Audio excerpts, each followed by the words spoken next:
Hai, aku Fanya. Kali ini aku mau ajak kalian jalan-jalan ke Keraton Kasepuhan Cirebon. Mau tahu keseruannya? Stay tune guys!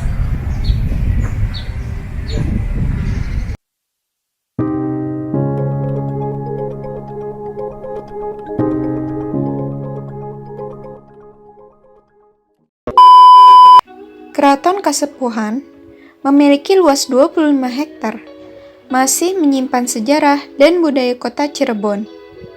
Di Keraton Kasepuhan ini sudah menerapkan prokes ya guys, jadi ada pengecekan suhu sebelum kita masuk ke area Keraton Kasepuhan. Harga tiket masuknya adalah Rp15.000 per orang ya guys. Tinggil yang berarti tanah yang tinggi disebut juga dalam bahasa Cirebon adalah lemah dhuwur. Batu lingga ini melambangkan Adam, sedangkan batu Yoni adalah melambangkan Hawa.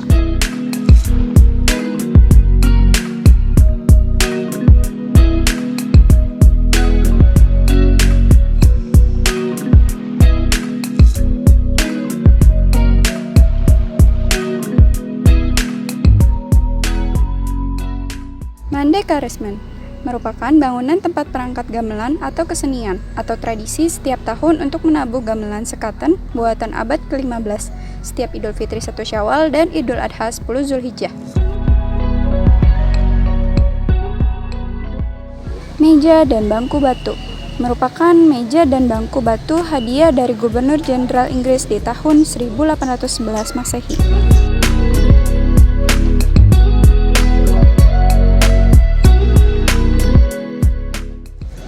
Mande Semartinandu merupakan bangunan dengan dua buah tiang yang melambangkan dua kalimat syahadat dalam agama Islam.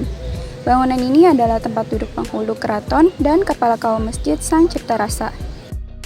Mande Pandawal 5 merupakan bangunan dengan jumlah tiang penyangga 5 buah melambangkan rukun Islam. Bangunan ini adalah untuk pejabat pengawal sultan. Mande Pengiring merupakan bangunan dengan 4 buah tiang di tengah dan 4 tiang di pojok yang melambangkan 4 unsur, tanah, air, api, dan udara, serta 4 arah mata angin, utara, selatan, barat, timur. Bangunan ini adalah tempat pejabat pengiring sultan dan para hakim jaksa apabila ada persidangan pengadilan. Pendopo Pangada. Pangada artinya kubang atau keliling. Bangunan ini adalah untuk penjabat pencalima terdiri dari Demang Dalam, Camat Dalam, Lurah Dalam, Laskar Dalam, dan Kaum Dalam. Lawang atau pintu geledegan. Bangunan ini berupa pintu gerbang yang dijaga oleh penjaga dengan suara yang besar seperti petir atau geledek. Taman Bundaran Dewan Daru. Taman berbentuk bundar dan dikelilingi pohon dewan daru yang wangi. Bundaran artinya sepakat. Dewan Daru artinya kumpulan makhluk bercahaya. Filosofi taman ini adalah jadilah kumpulan makhluk mulia yang menerangi sesama. Di taman ini ada 2 meriam di Kie Santoma dan Kie Santomi, peninggalan Prabu Kabunangka Pakuan.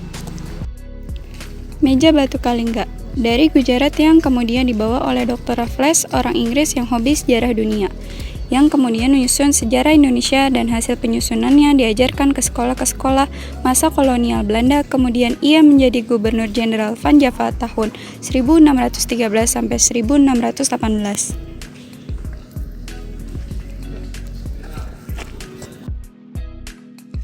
Sri Manganti merupakan pendopo tempat para tamu menunggu petunjuk dan keputusan sultan setelah terlebih dahulu unjukan di pendopo lunjuk.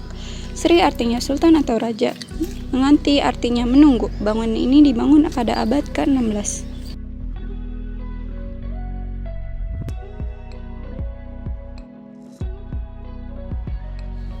Untuk pengunjung kita cuma bisa sampai sini aja guys, yaitu di dalam arum. Dalam arum ini atau kedaton yang fungsinya untuk tempat tinggal sultan atau keluarganya yang turun-temurun hingga sekarang, dan untuk pengunjung umum dilarang masuk.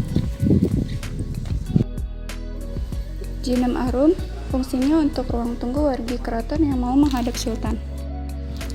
Pintu Bok Bacam, gerbang ini terbuat dari batu bata berbentuk lengkung atau buk, adalah arsitektur Eropa dengan hiasan piring dari Cina. Pintunya terbuat dari kayu jati, ukiran yang direndam atau dibacam. Bangunan ini untuk masuk ke dalam arum tinggal sultan dan kaputran, tempat tinggal putra-putra sultan, dan kaputran tempat tinggal putri-putri sultan yang belum menikah. Langgar Agung. Langgar ini adalah tempat sholat sultan dan keluarga. Langgar ini dibangun pada abad ke-16. Secara tradisi juga digunakan untuk sholat Idul Fitri dan Idul Adha. Asakralan setiap upacara panjang jimat tanggal 12 Mulud. Beduk Samugiri. Bangunan ini adalah tempat beduk yang bernama Samugiri, di mana beduk ini ditabuh setiap waktu sholat 5 waktu. Tradisi Dlugdak menandakan masuknya bulan puasa Ramadan serta untuk membangunkan sahur. Patung 2 ekor macan putih.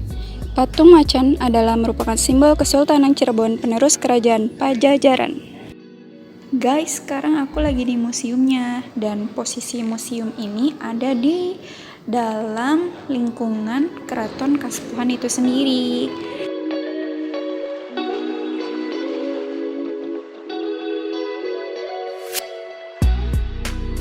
Untuk ruang pusaka Sunan Gunung Jati dibukanya hanya di hari Minggu saja. Maksudnya dibuka ini semua koleksinya dibuka guys.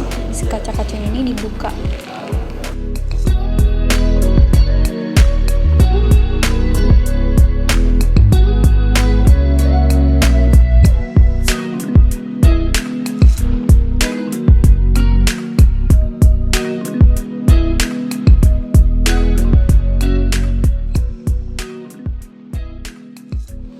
Ada juga koleksi dari Putri Ongtin itu, ada mangkuk besar, ada cangkir alit, dan penimbal.